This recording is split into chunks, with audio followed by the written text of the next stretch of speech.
down with Lucid Motors CEO Peter Rawlinson earlier today and discussed the company's mission. We cannot go on burning fossil fuels the way we're doing.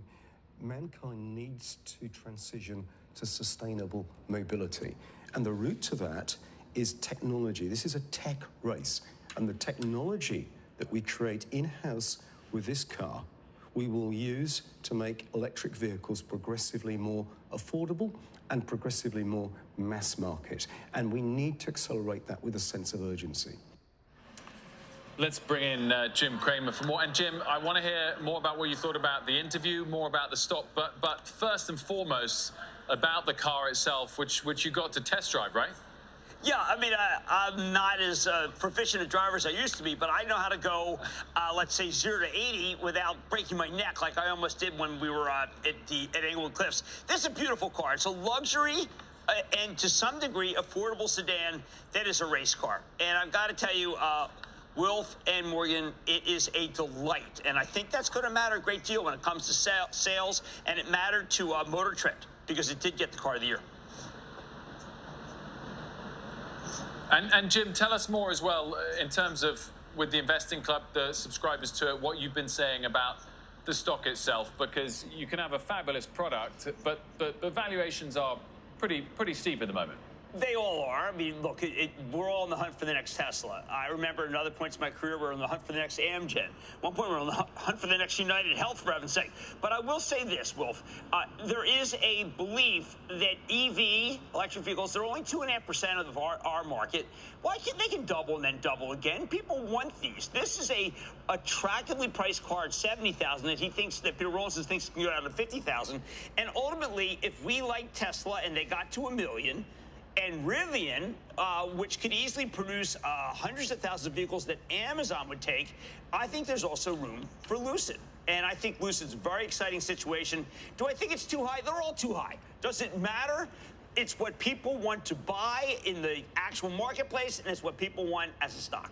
It's pretty incredible, Jim. I mean, Rivian is just revving higher. It's at $172 a share now. Its market cap has passed Volkswagen now. That's the latest established automaker, or I guess I should say automaker group that it has surpassed. And yet it barely registers revenue, at least right now. So I guess the question is it a situation where Tesla is the tide that lifts all boats for some of these names?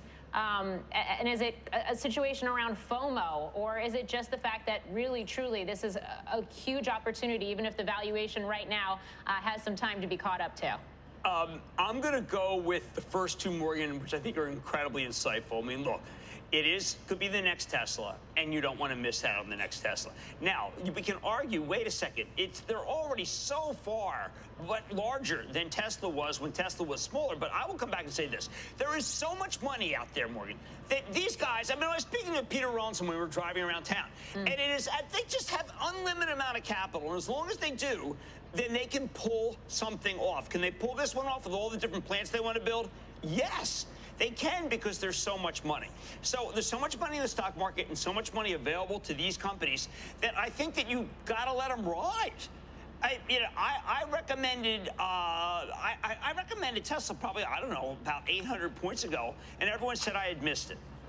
The comments on Twitter were so vicious. And you know what? I could have easily just said I missed it, but the fact was the opportunity was there. I think there's opportunity for more than 1 million car maker. I keep hearing, well, wait a second, it's bigger than Ford, Can we please remember that the second biggest owner of Rivian after Amazon is Ford, and they can take all that money and build all the battery factors they want. I'm watching Ford right up there with these guys. But Morgan and Wilf, it's exciting, and the people who are investing in stocks these days, the people who belong to my investment club, they don't mind having some excitement as long as it isn't their whole portfolio. And Jim, we look forward to the full interview tonight on Matt. Tell us what else is on the lineup. By the way, what a great a great shot you've got there in the backdrop. We thank you. miss you here in New Thank York, you. but I can understand why you're there with that backdrop. Well, we're enjoying ourselves. We got Square on tonight, which I think has got a fabulous initiative for teenagers and Cash App, and also talks a lot about Bitcoin. They're big believers. And we've got Intel. I was very critical of Pat Gelsinger when the stock was in the high 50s, but it's come down so much, 2.75% yield, good balance sheet, that I'm saying, listen, maybe you're being paid to wait as Pat turns it around, but it needs to be turned around. He's lowered expectations to the point that they can actually be beaten. So that makes it so it's not AMD, it's not NVIDIA, but it's an investable situation. Yeah, well, we're looking forward to tonight and all of your great content all week while you are out on the West Coast, and we do miss you at the New York Stock Exchange. I want you guys to get into a Lucid. Just go for a test drive. Okay. It's the most exciting. I mean, look, I mean, is it Disney World? Better.